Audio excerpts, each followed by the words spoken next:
morning, millennials. Welcome back to the Morning Toast. Happy Thursday. Hope everyone's having a great day. Hey, Jax, how you doing? I'm doing good because for us, this Thursday is quite like a Friday. Last show of the week, I'm feeling so good and excited about it, ready to give it my all and leave it all at the toast. You know, I'm wearing my Friday outfit because it's a Thursday that feels like a Friday. My outfit, too, is something that I would wear on a Friday because it's like, you know, a very cozy outfit. I have my cozy shoes on.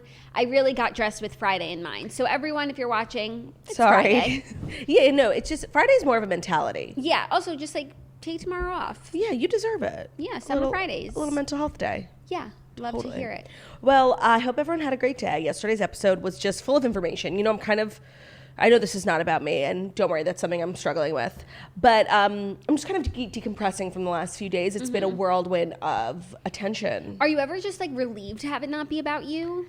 You know what I mean? No. I feel like you don't like.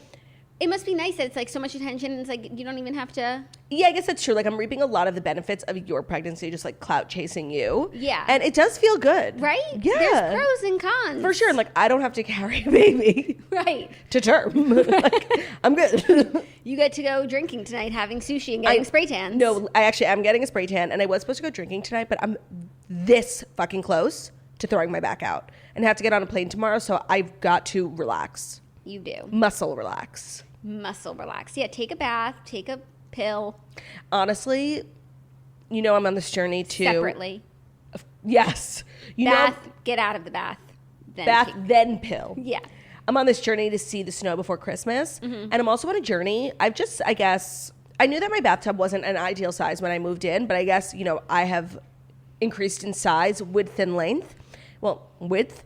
And another part of my journey to see the snow before Christmas in a hopefully brand new apartment is I need a tub that fits my needs. You should come over and use my tub. Your tub is so sick. I've got a nice tub. No, I actually can't even come over to your apartment. I've got a tub with a view.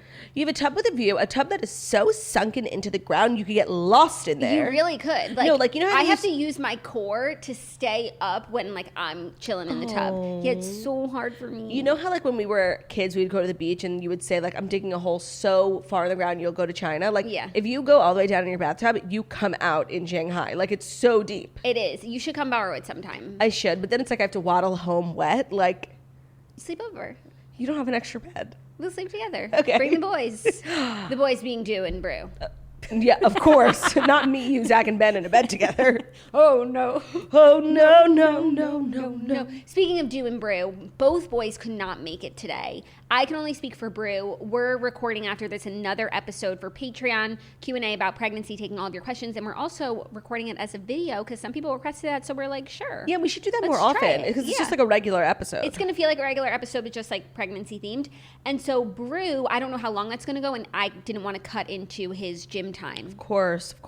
What's Dew's excuse today? Dew's excuse is that his mom literally almost broke her back. Like my back, and I just can't be like bending over, putting his harness on, lifting him up. Like I will throw my back out. Got it. I'm so close. Like I have to be so careful. Okay. Well, you should use one of the chirp. I should actually. It's here. We have one here. Yeah. I need to not move. In between episodes today, you could do it. Totally. A little R&R. Yeah. Otherwise, how was your week? Are you excited for your trip tomorrow? I am. I spent all day yesterday like getting ready. And you know what? I'm really sick of it. Of what? The fashion industry. Let me just tell you. Sis. Because I've gotten really good in my old age about not leaving things to the last minute. Like I'm really good about ordering things online in advance for big events in my life. And so for this wedding, I have a Shabbat, I have a Western party, like a pre-dinner, pre-wedding thing, and then the actual wedding. And for months, I've been ordering stuff and just, I guess it all caught up to me. Like I never actually got anything that I liked. I returned everything I ordered online. So yesterday I was forced to go shopping in person, which is literally the worst, like the worst. And I'm just fucking sick of the industry. First of all, like when did everyone stop making beautiful things? Like everything is ugly and everything is meant to be like, the vibe these days is like Little House on the Prairie, like nap dresses. Like where are the real dresses? Like for real women? Oh my God. It's like that stretchy material over your boobs and big puffy sleeves. Like that's all they make now. Yeah. Why? I don't know. And so I just went everywhere. And it was so disheartening. One, because everything is so ugly. And two, like all they do is carry sizes. It's literally Mean Girls. Like, I went to 4 different stores and they were all 135. You could try Sears. Literally. And I'm like, where is the nearest Sears? It's out of control. Like, until there is a store that sells beautiful things in lots of sizes, like, I'm done. Yeah. I mean, the beautiful things is step one, you know, because, like, that's out the door. Out the door. Like, the way that we all dress now is so disgusting. Shameful. And myself included. Look at me. What am I wearing? Like, sweat shorts today? Same. It's just, like, a sad state of affairs. I went to Saks, which, like, when you go to certain stores, you know you're going to spend more. And I was so desperate. I was like, okay. So I try on this dress, and I didn't really look at anything because I was like, let me find a dress that fits and that I like first, and then I'll deal with how I'm going to pay for it. And I found this dress, and it was so stunning. I didn't even send you a picture because it was Valentino. It was just a red dress. It was not even special. I'm like, Valentino. Was it high heels red dress? No, it was high heels. High heels. Red dress. Red dress. No. High heels. High heels. Red dress. Red dress. Depends what part of the song we're in. The better part. I like the. So it was like a very nothing dress, but like a flattering piece of cloth. It didn't have embellishments. It was literally just a red dress. Guess how much it was? Valentino? Yeah. $3,000. $7,900. I was like, why am I in this store? And I couldn't even You were on the wrong floor, sis. I was on the gowns floor, and like I saw dresses of all different prices, and I was trying everything on. Never did I think I would go into the high 4 figures. I was like, this is a joke, and this is what it costs to get a decent dress. It was by no means stunning. It was just a flowy red dress. That's crazy. I was shocked. That's crazy. So I've just like, and that's why my back is broken, by the way, like literally pounding pavement. And I realize these are not real problems. This is my podcast and I feel like complaining. And I asked you how your week was going and what you're up to. Where are the beautiful things? And until I find said beautiful things, I'm done. I'm done. I feel you. And I got stuff, and I'm just like not particularly in love with any of my looks for this weekend. Right, which is why there's such an emphasis on glam. Because with good hair and makeup, you can really turn it out. That is very true. You know? Yeah. Because the clothes, they're just not cutting it these days. No. Oh my God. Like, and I would love some recommendations. Like, first of all, I was like, okay, I need to go shopping in the city. Like, where do we go? Mm-hmm. And it's just like department stores. Yeah. It's been a while for me. No, I know. I never shop in person. Now I actually do have to go shopping, like, for my burgeoning physique. Yes, you do. I you know, Revolve has maternity. I searched maternity on Revolve, which is where I got my maternity jeans and a pair of leggings. That was it. Did it work for you or no? No. But I was actually excited to share the news of my pregnancy because now I could use some like maternity clothes recommendation stores if you guys know of any. I just have to say, I don't know how people like went through pregnancy before the internet. Like, I feel like I'm always hearing about, especially like the toast groups for pregnant moms or moms who are trying, literally like saving their lives during pregnancy. And I'm like, what did people do before the internet? Yeah. Justice for the cave women. No, there's literally everything available at all times, which is so fantastic. Totally. I feel like, honestly, Amazon probably has really good maternity clothes. Oh, for sure. But I also haven't thought about what I want my maternity style to be. Because I could just like buy clothes that I like in just larger sizes. Mm-hmm. I don't know. And like, I'm not someone who wears like long dresses or anything, but that's very like, you know, maternity chic. I think that the maternity vibe that like, I probably will literally be in sweatpants all the time, so don't take this from me. But like, if I had to choose a maternity aesthetic, it would be Kim pregnant with Saint. Yeah, but she was kimonos wearing, like, and bodycon dresses. Where am I wearing a fucking bodycon dress? I don't wear that not pregnant. All of a sudden, I'm it's like just hitting such a the good clubs. look. I understand. Yeah, if I'm ever going to a conference, I will definitely wear that. No, well, we're planning a trip in like 2 months. You'll probably have a small bump. No, I'm not concerned about like the more like dressing up, but like for every day, what the fuck am I wearing? I don't know. I feel like blouses. Like, I don't know. Yeah, maybe like my maternity jeans and like button down shirts. Yeah, honestly, like I think a lot about how, you know, I hope obviously one day, knock on wood, to be pregnant. And how like some people, I know you can't time anything, but like your timeline is really ideal for me because like I don't want to be my absolute largest in the warm months. Yeah, you know, I was thinking about this and that's what most people say, but like the first 3 months are really difficult. And so like being in the first 3 months, like in hot, sweaty August, like where the trash cans on the street smell so bad, like there's all these different smells and That's like true. Things that are just triggering. I don't think there's ever a good time, but I'm like, I'm feeling this more than usual, but I think I would feel it in second or third too. That's an interesting take as well. Yeah. I just feel like the message here is like there's never a good time to be in your first trimester in New York City. In New York City, that's what's the message. I think that if we lived in Iowa and we had fields of like lilies and we would just be so excited to go outside and smell them. I think the message is there's never a good time to be in New York City. Yeah, not even the pregnant part, just like living here. 100%. Though if there is a time that's better than the other shit times, it's fall. Christmas. Oh. Fall. Christmas. You think? Yeah. But then you get like snow that's dirty. That's true. Like the dirty gray snow that they never clean up. Uh-huh. I don't know. We're going to have a new mayor soon. Like maybe that'll be a priority of his. And like maybe Christmas in New York will be fabulous again. Oh my gosh. That's something to look forward to. That is, but it would be. But not this Christmas. It would be for next Christmas. Fuck, my God. Next Christmas, I gave you my heart. I'm telling you, Jackie, if I don't see the snow by Christmas, like, you will never see me again. Like, I will have lost my mind. I know the feeling. I'm every day on Street Easy, like, looking, and it's just such a tough market right now. Mm-hmm. Everything listed today, gone tomorrow. 10 applications for an overpriced apartment that has, like, ugly toilets. Yeah. I'm just realizing, like, in order to get what I want to get, I'm going to have to give something up. And I think I'm going to have to give up my closet. Like, my closet is so sickening, and in these new apartments, like, with my budget, I'm not going to be able to have a sickening closet. You know, I actually had to give up some closet when I moved, and it was tough, but I'm glad I moved. Yeah, right. Yeah. And, like, I could do with some cleansing. Mm-hmm. And I don't know. You could do with a lot of cleansing, because you're always complaining that you have nothing to wear, and you I know. have a huge closet. So I'm going to have to give that up. I also think I might have to give up my dream of having outdoor space. I do, too. But I need a tub, and I need light and windows. And I found a great apartment that, like, literally, they're so sneaky, you know? I'm like, this gorgeous apartment. They make these fancy photos that are renderings, by the way. They're not even real photos of the apartment. And I was emailing with her. And, you know, for me, it's like, before I go down and check out an apartment, like, I need to be absolutely certain that it's right for me because I'm not wasting my time. So I ask a lot of questions. And I know that the realtors on Street Easy hate that. And then I'm just like, wait, I'm like zooming in on these pictures. I'm like, I think this is good. Like, I think I could go see this apartment. Zooming in on these pictures and they like put up fake drapes. And I'm like, what's behind the drapes? Brick walls everywhere. Like, there's no views. They literally trick you into coming to see the apartments. That's wild. And then I found another apartment and I was like loving it, wrote to the broker. And I read in the description, she's like, these photos are not of this apartment. They're of a different apartment. Okay, but is it the same unit, same line? No. Oh. I was like, because I'm like, the floor plan doesn't match the pictures.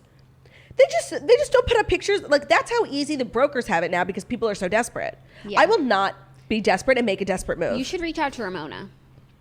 I feel like Ramona does sales. You should just reach out to her. I should, just in general. She definitely like knows of some good properties. I was also thinking I should reach out to Ramona when I was watching Real Housewives of New York yesterday because I feel like she would love a spritz. Would love. Right? Like, I feel like we need to get, like, a big delivery to her home for all of her parties. Yeah, that's a good call. I'm going to tell Ben. Okay, cool. Sweet. So that's my complaining for the day. I'm done. Okay, great. I don't have much to complain about. Just, like, was so fatigued yesterday. I went to sleep pretty early. I was reading all day, really enjoying my book. I'm, like, 85%, so, like, the next 15% are just going to be pure enjoyment, which I'm excited about. It's called Rules of Civility by Amor Tolls. And yeah, then I'll have to get a new book for this weekend. So send me any recs. Yeah, I was going to start Eliza Starts a Rumor, but I think I like really want to save the whole thing for the plane, you know? Okay, cool. I'm excited for you. You've got a lot of good stuff lined up. So I guess without further ado, moment of silence for Do and Brew. It is time for the Fast 5 stories that you need to know before you wake up and take a bite out of your morning toast. And today's episode is brought to you by Spritz Society, spritzsociety.com. As you guys know, last week we launched our very own Beveragino. And Jackie is pregnant, so unfortunately she can't indulge in it, but I can. And it's a fabulous sparkling wine canned cocktail called Spritz Society. They're available at spritzsociety.com. They come in 4 flavors, pineapple, grapefruit, lemonade, and blood orange. Everyone has their own favorites. I'm so excited to see everyone getting their packages. And we have a code TOAST that is 10% off a variety pack. So if you go to spritzsociety.com/toast, 10% off on all 4 flavors. Check it out, spritzsociety.com, code TOAST, or spritzsociety.com/toast. Yes, enjoy I love seeing everyone getting their Spritz Society and trying it and doing like taste tests. Such a vibe. It's such a vibe, and you should really treat yourself to some Spritz Society. And you got to try them all, because everybody has a different favorite. It's the craziest thing. It's literally like the Pokemon of canned beverages. Got to try them all. That's what I'm saying. By the way, speaking of trope in the like Torah sense. Yesterday when we were singing, beautiful, stunning, and smart we are. KRS cars for kids. 1877 cars for kids. Connect your car today. That was the tune, but also apparently it's also hush, little baby, don't say a word.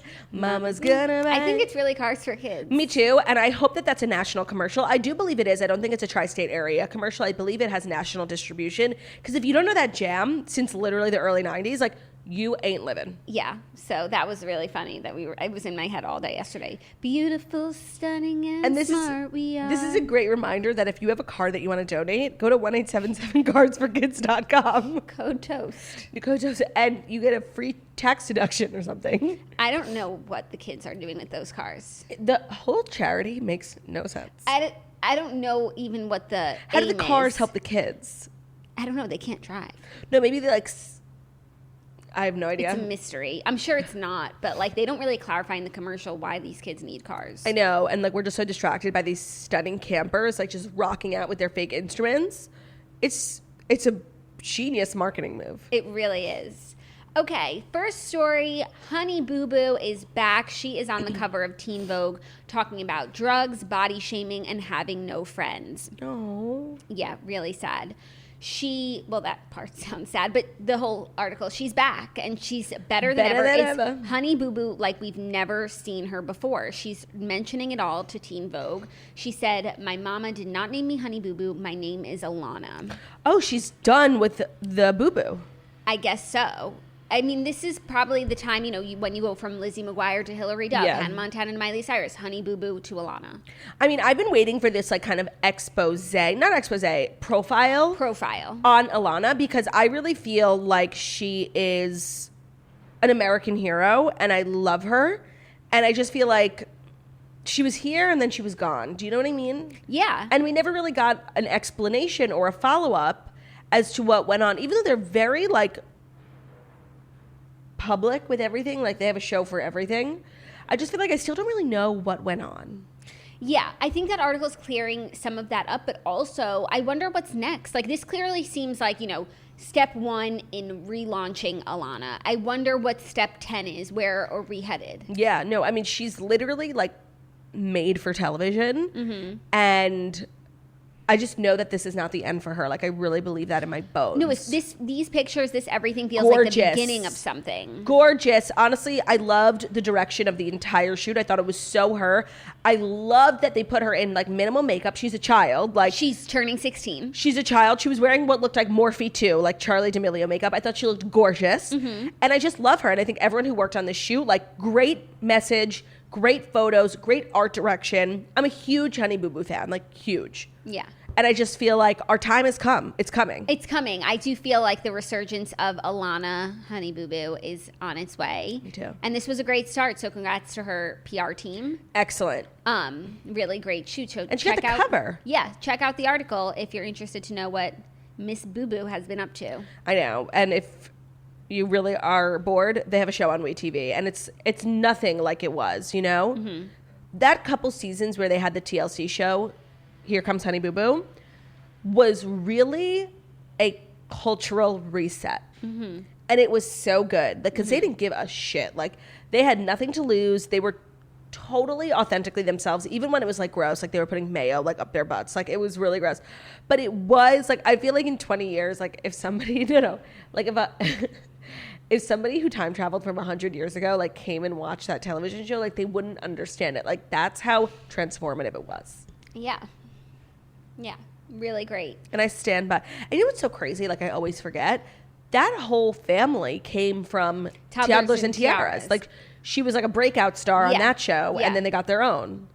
That show was crazy. That was like a crazy time for TLC. Yeah. Now I feel like TLC is like really focused on like medicine, like Dr. Pimple Popper, My 600 Pound Life, like surgeries. Like, they're very like kind of gross. Like with like we're always getting like surgery visuals, like which make me nauseous. Yeah. I don't feel like they're into like the weird and crazy anymore. No, like, I think they're still into that.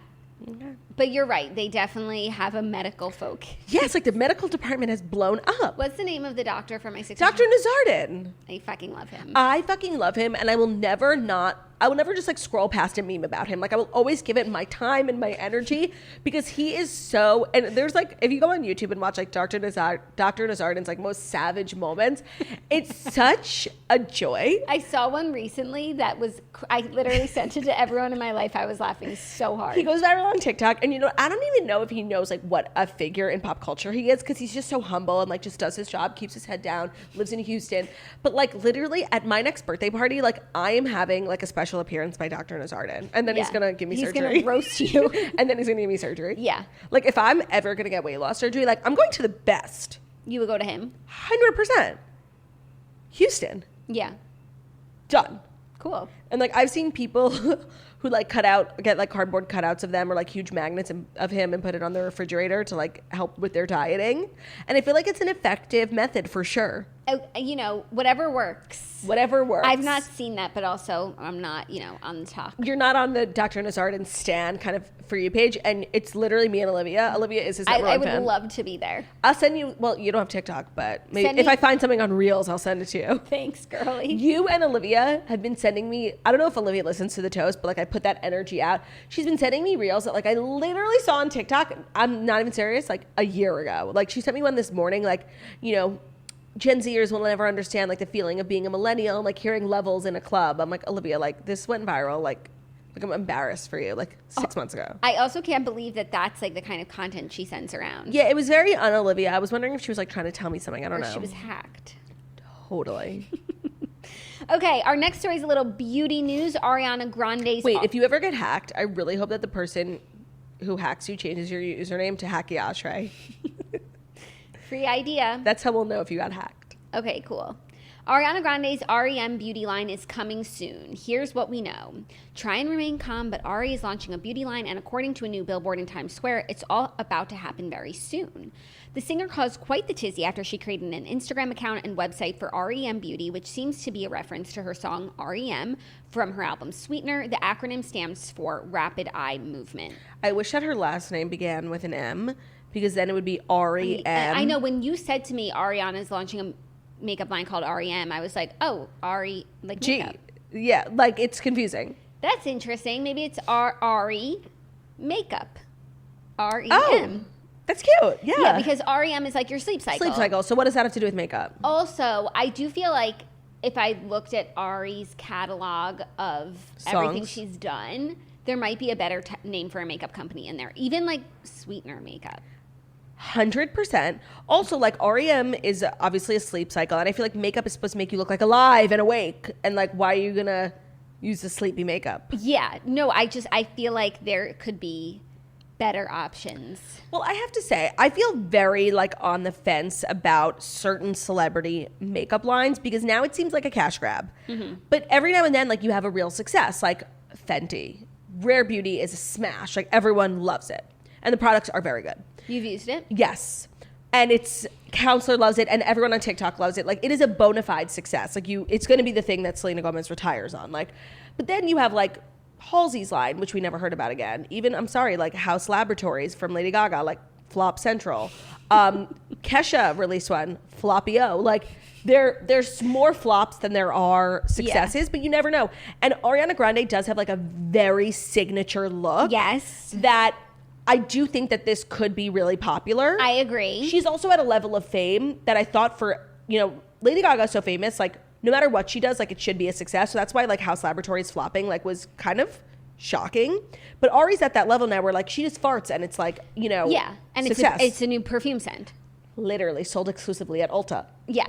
So I think that no matter what, this will be successful, but also I don't think it's a terrible idea. Like she does have a signature makeup look. She does, and I can already envision like it's an easy sell to think about what she's gonna be producing. Like obviously the eyeliner. Mm-hmm. Hopefully she'll do some hair products too because like whatever pomade she's using, like bottle need it, for my sell it. Need for my frizzy ass bun today. Yeah. Yeah. So I don't think this is the worst idea I've ever heard. I want a little more clarity on the name. Yeah, well, right now I think they're in that marketing stage of like mystery. Here's a name. Right. We don't know what we're doing. Everyone's going into like, detective mode. The account has 65,000 followers but has never posted. And they follow, like Joan follows it and her makeup artist follows it. Yeah, no, it's definitely like legit. But it's just an interesting, like Alicia Keys did skincare, right? I don't remember hearing about it, but that was like the best idea. Yeah. No, I think it was makeup too. No, that was like the thing, like that she doesn't wear makeup. Right. So I think at first people thought it was makeup and we're like, what? And then it's like skincare. It's like, oh, that's actually really on brand for her and like authentic. Yeah. But then I never heard about it again. I don't even know if it came out yet. Yeah. And then like A-Rod has a makeup line. He's gotta stop.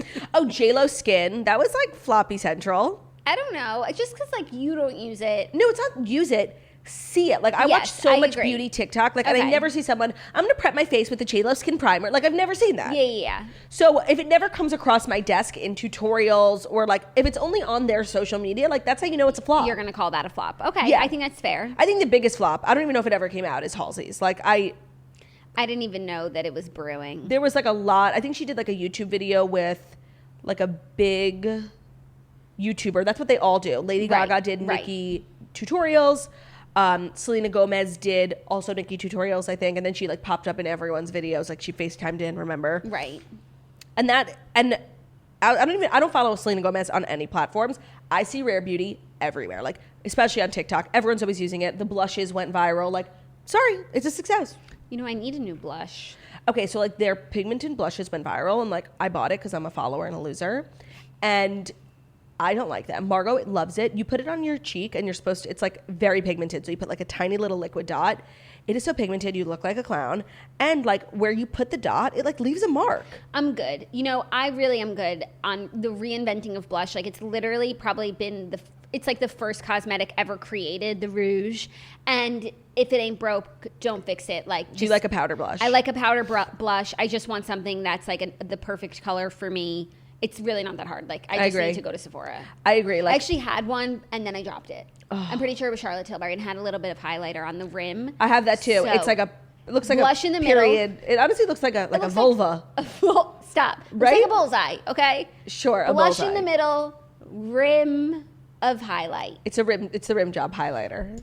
Yes, That's I have what that too. Charlotte calls it. It's delightful. It's delightful. And then I dropped it because of Bruno, okay? What do you think is the most popular makeup brand out there right now? The most popular, I mean, I know for me what I use the most. No, but like in culture. Maybe Fenty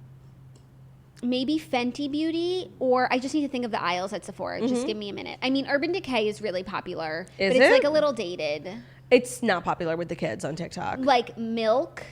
No, honestly, it's Charlotte Tilbury. Glossier? It's Charlotte Tilbury. Like, I can tell you, her sticks, she has like the contour stick, the highlighting wand, and the blush, changed the makeup game forever. And when I'm on TikTok, every single person's entire face base is Charlotte Tilbury. The foundations, the Hollywood Flawless Filter, those wands. It's crazy how Charlotte Tilbury in the last 2 years became the biggest makeup brand in the world. It's because she like makes amazing videos that make her products look delicious. Like I want to eat them. Yes, like I want to take a bite out of the model's shiny glazed donut face. Yeah, but then you just realize like it's because like she's gorgeous and I'm fugly. Yes, and the products do work. And no matter how much Charlotte Tilbury I put on my face, I don't look like her. The products work, but not in the same way that they did on the model. And that's just like something we have to live with. That's something we have to live with. No, the brand that I use the most, if I can only like use one brand, and it's like probably 60% of what I use is NARS. Really? I fucking love NARS. I think it's like perfect. Yeah, I feel like it's a little dated. And I don't think the kids are using NARS, but like, no, I love NARS. Yeah, NARS and MAC are like so I don't use old MAC. school. I've never used MAC. I can MAC. at least safely say I don't use MAC. Yeah, I've never used MAC. It's just interesting to think about. It is interesting to think about. Are you ready for our next story, though? Yeah. Thinking about something else, Olivia Rodrigo is adding Paramore writing credit to Good For You. Olivia Rodrigo is giving credit where it's due, and it's due to Paramore's Hayley Williams and Joshua Farrow. The songwriters have apparently just learned that the 18-year-old pop star has added their names to the songwriting credit for her recent hit, Good For You, a song that debuted at #1 in the U.S. It's not clear when their names were added to the track notes. However, they were not reportedly there when the song was first released a few months ago. Fans observed early the similarities between the song and Paramore's 2007 single Misery Business. Musical mashups comparing the two songs appeared on social media, accusing Rodrigo of being heavily inspired by the pop punk group, drawing in millions of viewers in the process. Yeah, so I think, like, you know, for months we've all been saying, like, it sounds a lot like Paramore, and, like, Olivia's definitely influenced by Paramore. Yeah. And what's interesting is that, like, a lot of her songs from this album sound like other songs, but it's because she sampled, like, New Year's Day from Taylor Swift. She sampled the Billie Eilish song. So each artist that she was influenced by, like, gets a piece of their song because she's using a sample. But with this one, there wasn't one, and this one was, like, really the most obvious one. And I read online that two things. One, it's called an interpolation. Like, what she did, it's the same melody. So that's why she had to give them songwriting credits. But also I read somewhere, and I don't know if this is true or not, that before the song came out, like, her and her management team were talking with, like, Paramore and the Paramore management team, like, about how similar the songs were. So I don't think there's any bad blood by any means. I feel like also Hayley Williams is, like, so mature. And, like, she supports other women. Yeah. But I'm sure now she's, like, making a good amount of money from the song. Yeah, they do sound really similar. And I mean, all this time, like, you see those videos. I've been seeing them on Reels of, like, 6 months later, millennials who are like, no wonder this sounds familiar. And then it's like a flashback to them, like, in their emo phase of Paramore. And I always thought that was, like, a funny trend. But I guess it was, like, just another reminder to Olivia Rodrigo, like, to add these people as songwriting credits. I mean, like, a lot of songs sound the same. Like, that's just life. Because there are only so many, you know, keys on a piano. But this one was, I think, like, unavoidably similar. Yeah. So, congrats to Paramore. Yeah. I just want to say, like, I've seen, like, a lot of, like, old men, like, on the internet talking about how, like, you know, like, I don't feel like this takes away from Olivia Rodrigo's, like, talent or success. Just, like, the fact that a lot of her songs, like, sound like other songs. I think she's admittedly, like, been obsessed with pop music her whole life. So this is, like, the influence. Like, I don't think it is bad. And I don't think it takes away from, like, what she's done. No, me neither. I have to listen to other songs. But to me, when I listened to the album, like, the first time I heard it, I was like, oh, this one really sounds like that. But yeah. So we got two great songs. So the Misery Business fucking slaps. Like, so now we have a 2021 version. Like, literally, like, if you're ever in my presence at a karaoke bar and Misery Business comes, or honestly, anything Paramore, like, stay away. Stay away. Far. Yeah, I agree. Such a good song. Such a good song. And now it's back in, like, the culture zeitgeist because of Good For You. So I'm not complaining. Have you ever seen the video of Hayley Williams? Like, it was like an iPhone video of her in the studio recording I Should Be Over All the Butterfly. Have you seen the video? It's like her true vocals that ended up being in the song. And she's such a crazy voice. Like, it's exactly the same, like, iTunes. It's the craziest video. It's on my list of videos I go down and watch, you know? Nice, nice. I need to start an official playlist. You should. I know. And share it with everyone. Yeah. That sounds cool. Next story, a little TikTok news. TikTok is issuing a warning against the milk crate challenge amid reports of injuries across the country. Wait, milk crate? This one? It's a crate. That's like what you used to use in high school for your textbook. It's called the milk crate challenge, and even I knew that. It's called the crate challenge. It's called the milk crate. Everyone's been calling it the milk crate. I can't believe that you've missed that. Okay, wait. When you look at those crates, though, what do you think? You think milk? I think textbooks. Yeah, that's because they're reused milk crates. But they initially started. They're not reused. We used to get them at Staples. No, you don't build one of these for textbooks. But, like, when you have an extra one, you use it for your textbooks. It originally started with milk. Listen, everybody's calling it the milk crate challenge. Like, you're just way behind on the times. I thought it was the crate challenge, but okay, whatever. Yeah, but it's short for milk crate. Okay. The milk crate challenge involves people climbing up and down an unsecured pyramid made out of milk crates, which often ends in a catastrophic fall. And TikTok is putting its foot down amid growing reports of injuries sustained while participating in the viral, stupid trend. It's fucking moronic. I'm sorry. If you have participated in this challenge, like, you're a moron. In a statement to people on Wednesday, a TikTok spokesperson says soon Claudia's going to be, like, gathering all the milk crates in the building. No, oh my God. Me? Are you serious? Like, so uncoordinated, don't have any semblance of balance. Like, even people who are hyper athletic, like, are falling off on, like, the third row and, like, literally breaking their backs on a milk crate. But Claudia, are they going viral? Maybe that's how you broke your back yesterday. You were trying to do the milk crate at home. So. In a statement to people on Wednesday, a TikTok spokesperson says that the app prohibits content that promotes or glorifies dangerous acts, and we remove videos and redirect searches to our community guidelines to discourage such content. We encourage everyone to exercise caution in their behavior, whether online or off. Good. This is like when people were being stupid on Instagram or Twitter and, like, eating Tide Pods. Like, at some point, the platform has a responsibility to stop this asinine behavior. I don't know if that's on the platform. Like, people just, like, you're responsible for yourself. And if you want to be a big idiot, like, go for it. Of course. But, like, the fact that these videos are going viral adds incentive for people to do it. So, like, TikTok is inadvertently, like, influencing people to do it because of the clout it gives them. So, like, if they're removing the clout element, who's going to fucking just start climbing up a staircase made of milk crates? That's true. But it's like if they're naturally going viral because it's so entertaining. But, I mean, it is. Like, every one I come across, like, I watch in full because I've only seen one person complete it successfully. You have? And what was, like, what do you think what the method was? I don't know, because he looked like he was doing it just like everyone else. Just, like, slowly, one to the next. Yes, but, like, when you put one foot on the crate, you have to, like, balance your weight because, and you're for the first foot that goes has to be in the middle of the crate to balance. This but conversation, then where do you put the second foot? This conversation is making me want to try it. I'll make you one. No, stop. I can't. I'm pregnant. No, I know. It's so stupid, but, like, I saw a video of, like, literally thousands of people gathered in Washington Square Park. That's watching insane. People do it, taking turns. That's insane. And, like, when you fall, the entire milk crate pyramid underneath you crumbles. Yeah. And then you're forced to land from, like, 10 feet in the air onto crates. It's so stupid. So stupid. I'm sorry. Like, this is where I just don't feel like I belong in my culture. Like, what are we doing? Yeah. Do not do it, you guys. Don't, even if her description made it seem like, I wonder if I could do it, please don't try it.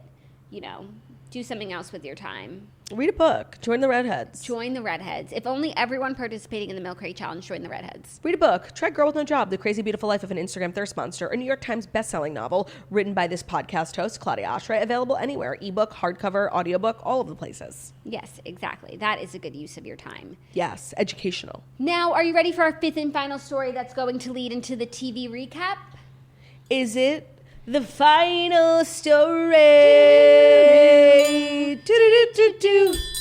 Do-do-do-do.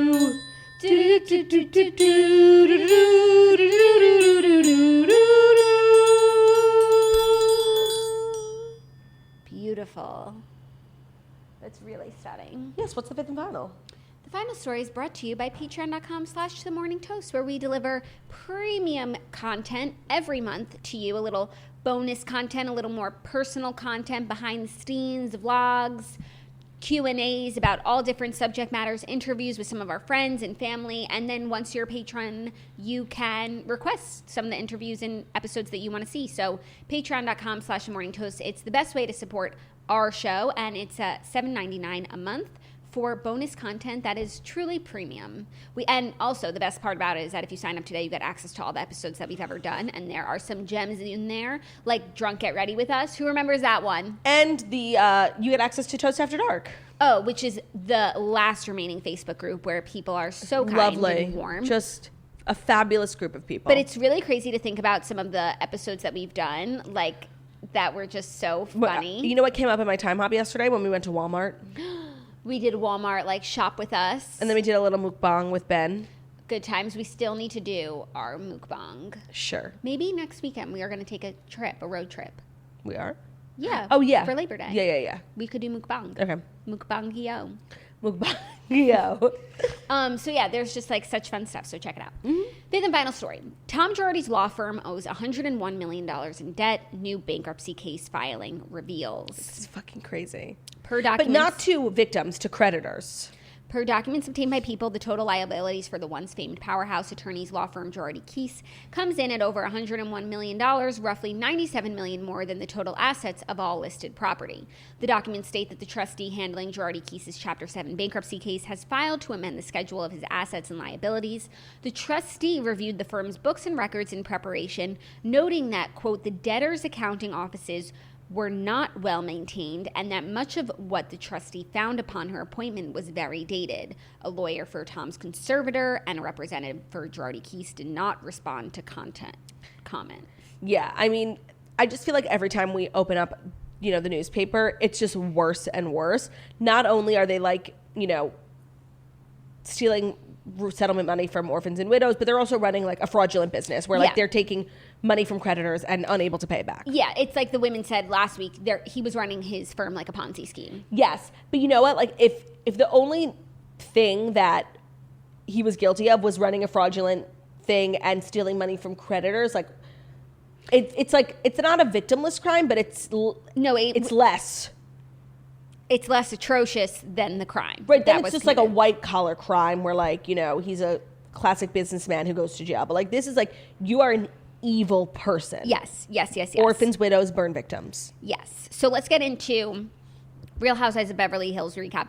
It's really crazy because if Real Housewives of Beverly Hills wasn't airing right now and every week and every day you open the newspaper and these news things are coming I would be so frustrated. Girardi Keese. No, I would just be like, they cannot, she will never get out of this.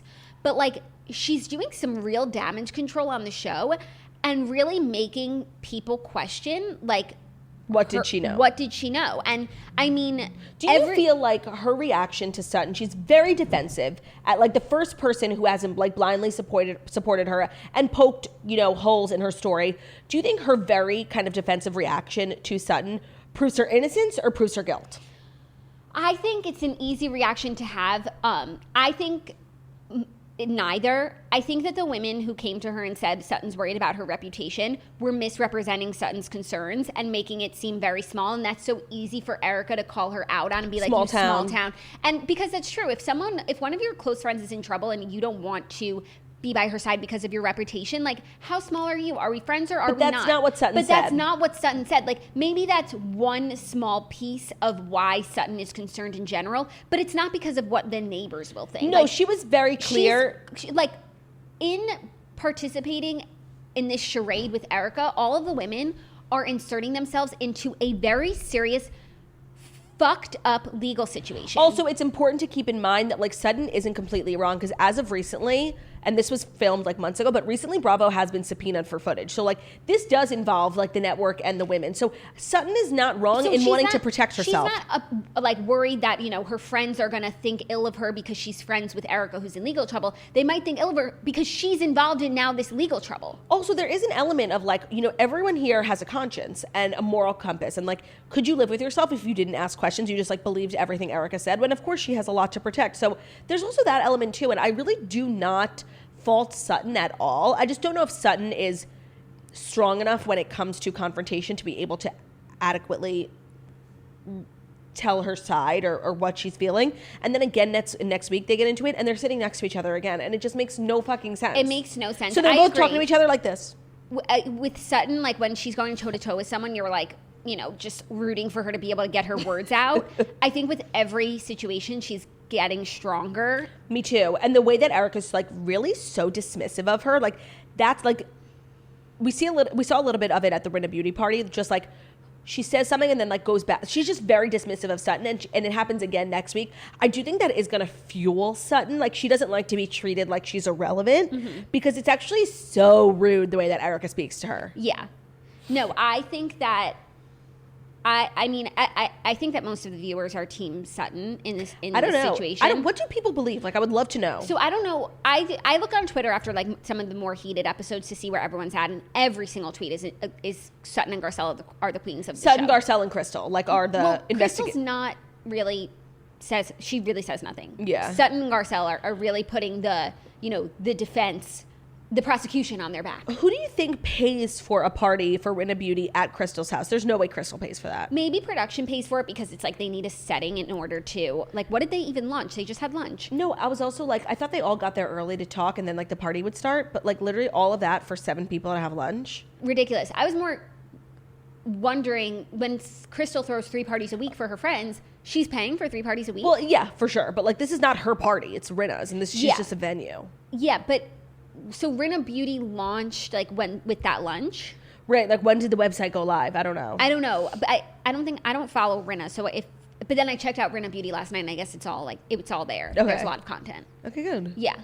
The fight between Garcelle and Dorit was like frustrating because I really do like both of them and I need them to just like stop this nonsense. I do feel like part of Dorit's reasoning for starting this random fight was one, because she has been like kind of irrelevant. I think that she needed something like nonsensical to like dig her teeth into, but also like Garcelle like has been making those digs, so it was like an easy thing to bring up. But I didn't really understand Garcelle's response. Okay, so like Garcelle said, like, yes, I have said these things to you. And the reason is because I feel like you talk a lot. But none of what she said had anything to do with Dorit being chatty. And I just want to say, we've been watching the show for years, and I've never once gotten the vibe that Dorit is chatty. Because they cut her shit out. But the fact that every single person has said it at some point, it must be so true. Yeah. No, so here's what I was thinking. I feel like when Dorit is talking, she's so long-winded, and like, so let's go instance by instance, because they're all different. When she said to Dorit, that's not what you said on Saturday night. She said that 3 times. She said it 3 times because Dorit was trying to ignore it. Yeah. And I was like, it's crazy that Garcelle said it 3 times. It's like annoying, but like Dorit wouldn't have responded if she didn't stop saying it. Yeah. Because she was ignoring it. Also, bringing up Palm Springs like was not cool. Not cool at all. But so Dorit is talking so long-winded, and then Garcelle is just like, let's get to the meat of it. That's not what you said Saturday night. Right, no, and like you're going to leave Sutton out, and Garcelle and Sutton are friends, so it's like you're going to leave Sutton out here to like be killed by Erica all alone when you were also the one like fanning the flames with Sutton. I agree. So that to me, like that's Dorit talking a lot and like, let's get to the point. You didn't say that Saturday night. Yeah. The other instance that she brought up was something about you would never take Sutton's side. But I also think, again, like if Dorit's talking in circles and then like in order to just cut through the shit, you need to just be like, you would never do, you know what I mean? Like, honestly, now it seems like both, I forget what the third example was, but like now 2 out of the times where Garcelle made jabs at Dorit, it had to do with like protecting Sutton. Yeah. I just think sometimes when Dorit, you know, is trying to make a point, but she wants to like couch her language because she doesn't want the blow to land so hard. She just talks around herself. And so Garcelle is bringing her back to, but you didn't say that. Yeah. The only thing is like, Garcelle, like if you're going to say fuck you, get up and leave, just to sit back down, that's like a weak move. No, I think walking out when you're being confronted is a weaker move. No, of course, but if you're already up, like go. No. I think just sit back down is like embarrassing. No, I disagree. If she had left, it would have been like, ugh, can't deal with being called out, like, you know, Denise style. Every single time someone brought something up, Denise left. So she stood up to let everyone know she's frustrated, but she sat back down because she can handle this conversation. I just think, like, if you're going to commit. No, I was glad that it didn't end that way because then everyone would be like, Garcelle left. And then it's all about Garcelle. But then it's leaving. over, but yes. I very much like Dorit and Garcelle, and I just thought Dorit was, like, coming out of nowhere. And no, she needed something to do. Like, she's been so irrelevant. I agree. And also, I mean, she must really talk a lot for everyone to have said it over the course of different seasons. And it's never like, I'm going to try and talk less.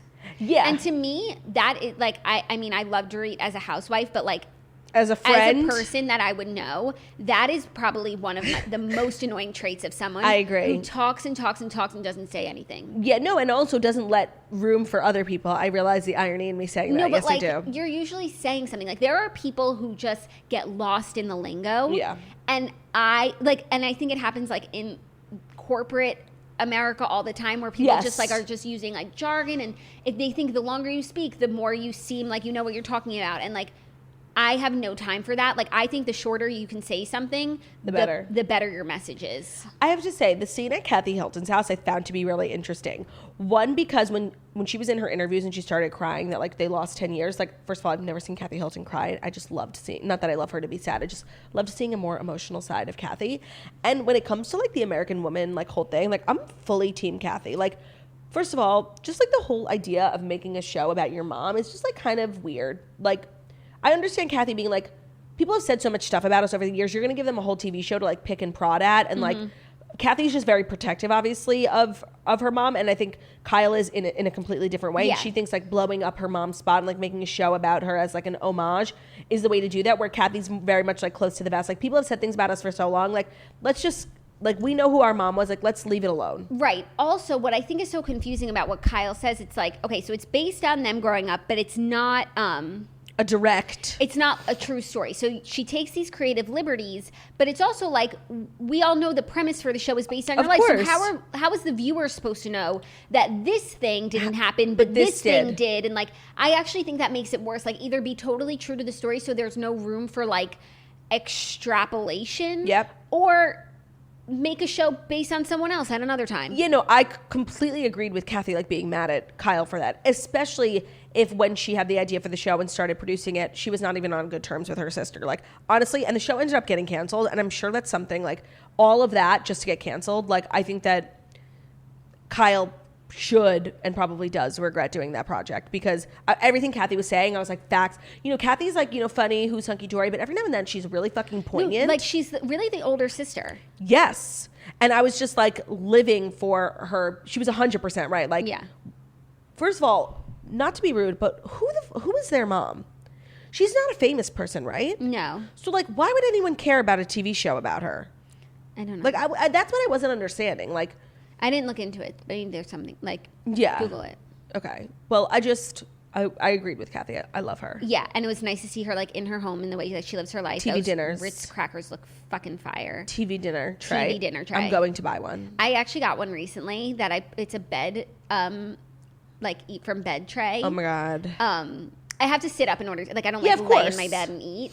But because my kitchen smell, if you watch the Patreon vlog, like I can't even walk into my kitchen, like let alone eat in there. Smelly. So I take my meals in my bedroom most of the time now, wow. and so I had to get a tray, and it's hysterical.